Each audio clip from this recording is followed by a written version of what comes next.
स्वागत है आपका हमारे इस YouTube चैनल पर।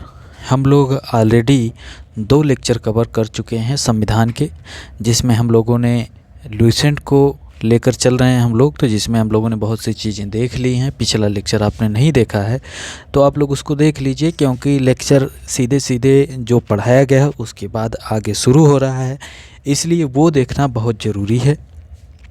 तो चलिए शुरुआत करते हैं। आज हम लोग देखेंगे भारतीय संविधान की उद्देशिका अथवा प्रस्तावना।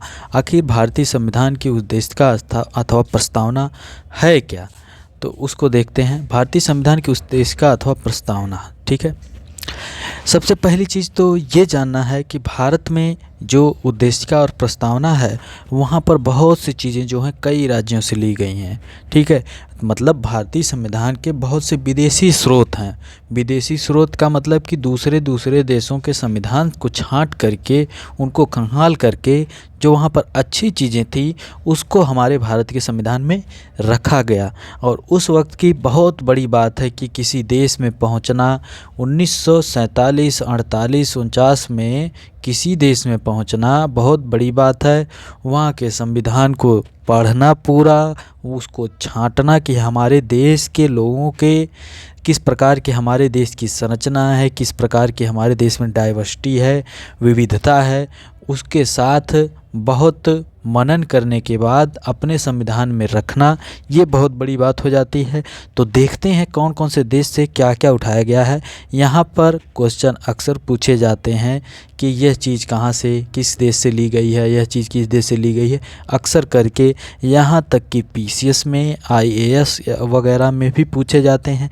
बाकी आप लोग पुलिस का एग्ज़ाम दे रहे हैं, आप लोग SSC का एग्ज़ाम दे रहे हो, आप लोग GD का एग्ज़ाम दे रहे हो, आप लोग कोई भी एग्ज़ाम दे रहे हैं जहाँ पर संविधान पूछा जाता है, आपके लिए ये महत्वपूर्ण ही है।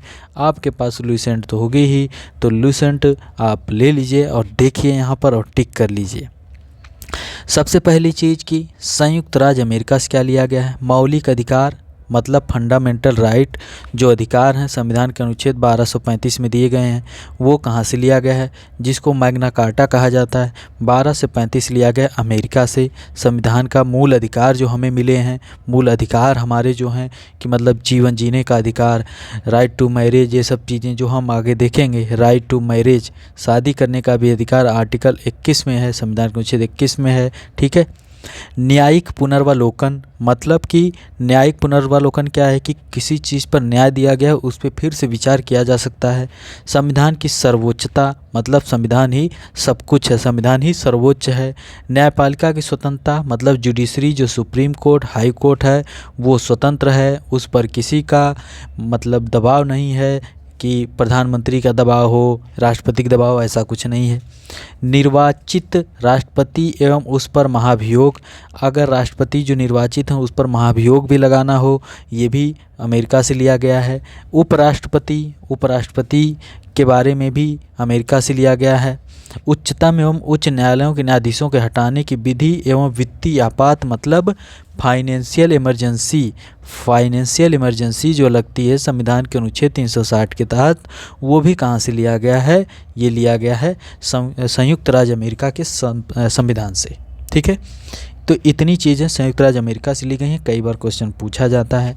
तो हमने क्या क्या देखा, मौलिक अधिकार, न्यायिक पुनर्वलोकन, संविधान की सर्वोच्चता, न्यायपालिका की स्वतंत्रता, निर्वाचित राष्ट्रपति एवं उस पर महाभियोग, उपराष्ट्रपति का पद, उच्चतम एवं उच्च न्यायालयों के न्यायाधीशों को हटाने की विधि एवं वित्तीय आपात, सब कुछ कहाँ से लिया गया है, ये सब लिया गया संयुक्त राज्य अमेरिका से। अब दूसरी चीज़ देखते हैं, ब्रिटेन से क्या लिया गया। संसदनात्मक शासन प्रणाली मतलब पार्लियामेंट का जो है संसद वगैरह सब कुछ वहाँ से लिया गया। एकल नागरिकता मतलब सिंगल सिटीजनशिप है, सिंगल सिटीजनशिप नागरिकता है ना ये। एवं विधि निर्माण प्रक्रिया, विधि के निर्माण की प्रक्रिया ब्रिटेन से ली गई है। बाकी चीज़ें बहुत सी गवर्नमेंट ऑफ इंडिया एक्ट 1935 जो आया था वहाँ से हूबहू ले ली गई थी। आयरलैंड की बात करें, बहुत अच्छी चीज़ आयरलैंड से ली गई है। आयरलैंड देखिएगा, सर्च करिएगा आयरलैंड कहाँ पर है, मैप में देखिएगा, अपने फ़ोन में सर्च करिएगा कि आयरलैंड कहाँ पे, इसकी राजधानी क्या है, सब जानिएगा। आयरलैंड से नीति निदेशक सिद्धांत लिए गए हैं मतलब directive principle of state policy, DPSP जो है वो लिया गया है संविधान के अनुच्छेद 36 से 51 में जो दिया गया है। भाग 4 डीपीएसपी लिया गया है। राष्ट्रपति की निर्वाचक मंडल की व्यवस्था, मतलब राष्ट्रपति के चुनाव में कौन कौन लोग भाग लेंगे वो चीज़ें। राष्ट्रपति द्वारा राज्यसभा में साहित्य, कला, विज्ञान व समाज सेवा इत्यादि के क्षेत्र में ख्याति प्राप्त व्यक्तियों का मनोनयन। राष्ट्रपति राज्यसभा में 12 लोगों का मनोनयन करता है, नॉमिनेशन करता है, ठीक है, मनोनयन करता है। वो कहाँ से लिया गया है? वो लिया गया है आयरलैंड के संविधान से सीधे सीधे लिया गया है। याद रखिएगा, आयरलैंड से डीपीएसपी लिया गया। दूसरी चीज़, राष्ट्रपति के निर्वाचक मंडल में राष्ट्रपति के चुनाव में कौन कौन लोग भाग लेंगे। तीसरी चीज़, जो मनोनीत करते हैं राष्ट्रपति, उनको 12 लोग मनोनीत करते हैं तो किस प्रकार से मनोनीत करेंगे, वो प्रावधान जो है आयरलैंड से लिया गया। ऑस्ट्रेलिया के संविधान की बात करें तो ऑस्ट्रेलिया के संविधान में प्रस्तावना की भाषा ली गई है। समवर्ती सूची का प्रावधान, समवर्ती सूची मतलब कॉन्करेंट लिस्ट, ठीक है, कॉन्करेंट लिस्ट। देखिए, लिस्ट होती है 3, एक होती है स्टेट लिस्ट, एक होती है सेंट्रल लिस्ट, एक सेंट्रल लिस्ट, एक स्टेट लिस्ट, एक होती है कॉन्करेंट लिस्ट। लिस्ट का मतलब है कि ऐसे ऐसे इसमें क्षेत्र लिखे गए हैं, प्रावधान दिए गए हैं। मान लीजिए आप अपने परिवार में हैं, ठीक है, तो आपके पिताजी हैं, पिताजी और आप हैं, ठीक है। पिताजी के पास एक लिस्ट है जिसमें कि उस क्षेत्र पे वही काम कर सकते हैं। दूसरे पे मतलब वो सेंट्रल लिस्ट में है। दूसरे पे आप हैं जो स्टेट लिस्ट पे काम कर सकते हैं, मतलब दूसरी लिस्ट में आप काम कर सकते हैं। लेकिन एक लिस्ट ऐसी है, तीसरी वाली, जिसमें आप भी काम कर सकते हैं, आपके पिताजी भी। अगर पिताजी, आप सेंट्रल गवर्नमेंट की बात करें, केंद्र सरकार की बात करेंगे तो पिताजी जो हैं कि सेंट्रल लिस्ट पे कानून बनाएंगे, ठीक है, और आप जो हैं स्टेट लिस्ट पे बनाएंगे। और लेकिन आप दोनों लोगों को अधिकार है कि आप लोग कॉन्करेंट लिस्ट पर बनाएं। तो ये प्रावधान लिया गया है कहाँ से? ये प्रावधान लिया गया ऑस्ट्रेलिया के संविधान से। समवर्ती सूची, केंद्र एवं राज्य के बीच संबंध तथा शक्तियों का विभाजन, मतलब केंद्र और राज्य के बीच किस प्रकार से संबंध होने चाहिए, शक्तियों का विभाजन कैसे होना चाहिए, ये ऑस्ट्रेलिया से लिया गया है। सरकारिया कमीशन, कई बार पूछा जाता है कि सरकारिया कमीशन मतलब एक आयोग बना था, कमेटी बनी थी, वो केंद्र और राज्य संबंध से संबंधित थी। संसदीय विशेषाधिकार, मतलब संसद में जो लोग सांसद होते हैं उनको कुछ स्पेशल राइट्स होते हैं, उनका विशेष अधिकार होता है। वो सब चीज़ें कहाँ से ली गई हैं? वो भी ऑस्ट्रेलिया के संविधान से ही ली गई है, ठीक है। अब आगे है, जर्मनी से आपातकाल के प्रवर्तन के दौरान राष्ट्रपति को मौलिक अधिकार संबंधी शक्तियाँ। जर्मनी से लिया गया है कि अगर आपातकाल मतलब इमरजेंसी लगती है तो राष्ट्रपति मूल अधिकारों को ख़त्म कर सकता है, मूल अधिकारों को ख़त्म कर सकता है, सिर्फ 20 और 21 को छोड़ के, ठीक है, 20 और 21 अनुच्छेद को छोड़ के राष्ट्रपति जो है मौलिक अधिकारों को ख़त्म कर सकता है। ये जर्मनी से लिया गया है। मतलब suspension of fundamental rights during emergency आपातकाल के समय फंडामेंटल राइट, जो मूल अधिकार आपको हैं, 20 और 21 अनुच्छेद को छोड़कर बाकी को संविधान के अनुच्छेद 300 ये क्या है, आपातकाल किस अनुच्छेद के थ्रू होता है? याद रखिएगा, पहला होता है 352 प्लस 4 यानी 356, 356 प्लस 4 यानी 360। ये 3 आपातकाल होते हैं, आपातकाल इमरजेंसी। 352 में राष्ट्रीय आपातकाल होता है, आंतरिक इमरजेंसी, बाह्य इमरजेंसी।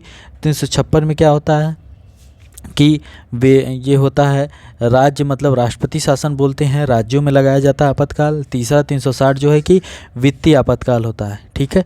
तो ये चीज़ें हो गई। अब हम आगे बढ़ते हैं कनाडा के संविधान में। हमने यहाँ पर देख लिया कनाडा के संविधान की बात करें तो संघात्मक विशेषताएं, अवशिष्ट शक्तियाँ केंद्र के पास, मतलब कि केंद्र के पास ज़्यादा शक्तियाँ होंगी। राज्यपाल की नियुक्ति केंद्र ही करेगा। संघ एवं राज्य के बीच शक्ति विभाजन, ठीक है। ये सब चीज़ें कनाडा के संविधान से ली गई हैं, मतलब केंद्र सरकार को ज़्यादा पावरफुल बनाने का काम किया है कनाडा का संविधान।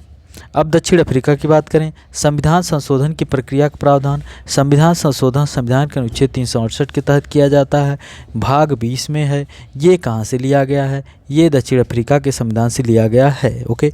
रूस के संविधान से मौलिक कर्तव्यों का प्रावधान है। 42वें संविधान संशोधन 1976 के द्वारा मूल कर्तव्य जोड़े गए, फंडामेंटल राइट्स रखा गया संविधान के अनुच्छेद 51A में रखा गया, ठीक है 51A में। तो वो सब कहाँ से लिया गया है, मतलब कि ये जो है मूल कर्तव्य रूस से लिया गया, रसिया से, रसिया रूस रूस, ठीक है। जापान से विधि द्वारा स्थापित प्रक्रिया, ये सब कहाँ से, जापान से लिया गया।